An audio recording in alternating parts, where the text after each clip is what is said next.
এই শহরে সবারই কষ্ট আছে, কেউ প্রকাশ করে আর কেউ হাসির মাধ্যমে উড়িয়ে দেয়। পাতা ঝরার আগে পাতার রং বদলে যায়, মানুষ বদলানোর আগে মানুষের কথা বলার ধরন বদলে যায়।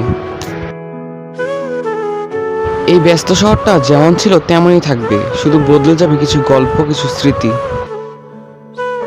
এই শহরে সবাই অভাবের সাথে যুদ্ধ করে, কারো অর্থের অভাব, আবার কারো প্রিয়জনের অভাব। হারিয়ে ফেলেছি মানসিক শান্তি, তাই আরো কারো আলোকিত শহরে হারতে চাই না। মানুষ কল্পনায় হাসে, আবার সেই কল্পনায় কাঁদে, কি অদ্ভুত। মানুষের পিছনে যেটা হাঁটে তার নাম ছায়া, আর মানুষ যার পিছনে হাঁটে তার নাম মায়া। মৌমিতার নভেম্বরের মাসে বিয়ে হওয়ার কথা ছিল। 13 বছরের ভালোবাসা অপূর্ণতই থেকে গেল, পূর্ণতা পেল না। চোখ ভরা স্বপ্ন, বুক ভরা আশা ছিল মৌমিতার। কত স্বপ্নই দেখেছিল, ও সুন্দর একটা সংসার করবে, ভালোবাসার মানুষের সাথে বিয়ে হবে, বিয়ের পিঁড়িতে বসবে। সে আর বিয়ের পিঁড়িতে বসতে পারল না। মৌমিতার হবু স্বামী কত আশা করেছিল, স্বপ্নে দেখেছিল ওকে বিয়ের পিঁড়িতে দেখবে। বিয়ের পিঁড়িতে না দেখে ও জ্যান্ত লাশ দেখলো। কিভাবে ও সহ্য করবে সেটাই ভাবছি। তো মৌমিতার কত স্বপ্ন, আশা, ভালোবাসা সব কিছু এক নিমিষেই শেষ হয়ে গেল। একমাত্র মেয়ে, মা বাবার একমাত্র মেয়ের স্বপ্নটা ভেঙে চুরমার হয়ে গেল। তারা কিভাবে বাঁচবে? নরপশুরা মেরে ফেলল মৌমিতাকে। মৌমিতার হবু স্বামী অনেক কেঁদে কেঁদে বলছিল, আমি ওকে অনেক ভালোবাসি, আমাদের 13 বছরের ভালোবাসার সম্পর্ক, গত মাসে আমাদের বিয়ে হওয়ার কথা ছিল, কিন্তু আমাদের বিয়েটা আর হলো না। বিয়ের পিঁড়িতে আর মৌমিতা বসতে পারলো না, বিয়ের সাজে আর মৌমিতা সাজতে পারলো না, মেহেদি রাঙ্গা তার হলো না।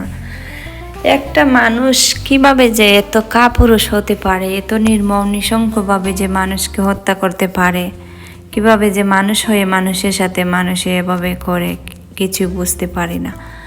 তো মৌমিতার হবু হাজবেন্ড খুবই কষ্ট পেয়েছে। আসলে তারা অনেক আশা করেছিল একটা সংসার করবে, ভালোবেসে 13 বছর জনকে ভালোবেসে ঘর বাঁধার স্বপ্নে দেখেছিল। সেই স্বপ্নটা আর পূরণ হলো না, অনেক কেঁদেছে। আসলে তার ভেতরে যে কতটুকু কষ্ট হচ্ছে সেই জানে, যার জ্বালা সেই জানে, সেই বুঝে কতটা কষ্ট হচ্ছে। হয়তো নসিবে নেই মৌমিতাকে, ওকে আর পেল না, কিন্তু পৃথিবীতে বেঁচে থেকে ও কীভাবে বাঁচবে মৌমিতাকে ছাড়া, সেটাই সে বলছিল। কারণ একটা মানুষকে মানুষ যখন অনেক বেশি ভালোবাসে, তাকে ছাড়া সে কিছুই বুঝে না। এখন সে যখন দুনিয়াতে নেই, তাকে ছাড়া সে কিভাবে থাকবে? কিছু অনুভূতি আমরা জমিয়ে রাখি বিশেষ কোনো মানুষের জন্য।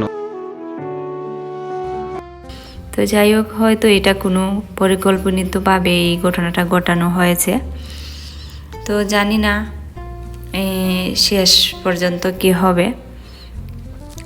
মৌমিতা খুবই ভালো একটা মেয়ে ছিল, যে জায়গাত রুগীর কাছ থেকে ভিজিট অন্য ডাক্তাররা 500 টাকা নিত, সে জায়গাত মৌমিতা 250 টাকা নিত।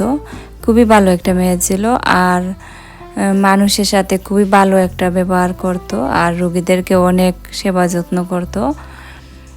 তো আসলে ভালো মানুষ পৃথিবীতে সারা জীবন থাকে না, হয়তো সেটাই তার সাথে করা হয়েছে। আর এগুলা আসলে মনে হচ্ছে যে এগুলা কোনো ষড়যন্ত্র করা হয়েছে। হয়তো তার সাথে কোনো শত্রুতা ছিল, আর তারা সবাই মিলে মৌমিতার সাথে এরকম করেছে। তো মৌমিতার হবু হাজব্যান্ড আরও অনেক কিছু বলেছে। আমি আসলে আমার লাইফে অনেক ঘটনা দেখেছি, তো মৌমিতার মতো নৃশংসভাবে এভাবে হত্যা করা আর কখনো দেখিনি।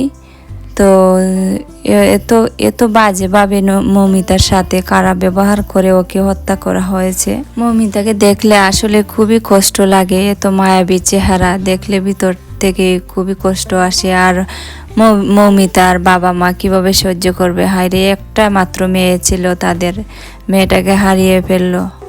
গল্পটা তখনই ভালো ছিল যখন তুমি ছিলে অপরিচিত আর আমি ছিলাম আমার আমিতে সীমাবদ্ধ। হয়তো আমি একা, তবে অনেকটা ভালো আছি, কিন্তু ক্ষণিকের জন্য কারো টাইম পাসের কারণ হতে চাই না।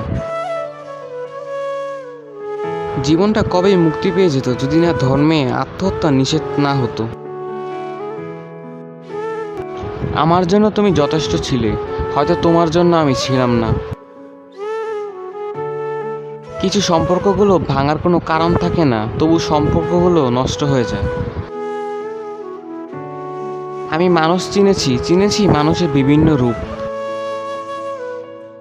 বদলে যায়নি একটুকু, তো শুধু জেনে গেছি এই দুনিয়াটা কেমন। কথা দেওয়া মানুষগুলো যদি কথা রাখতো, তাহলে মানুষের জীবন এত বিষণ্ণ হতো না।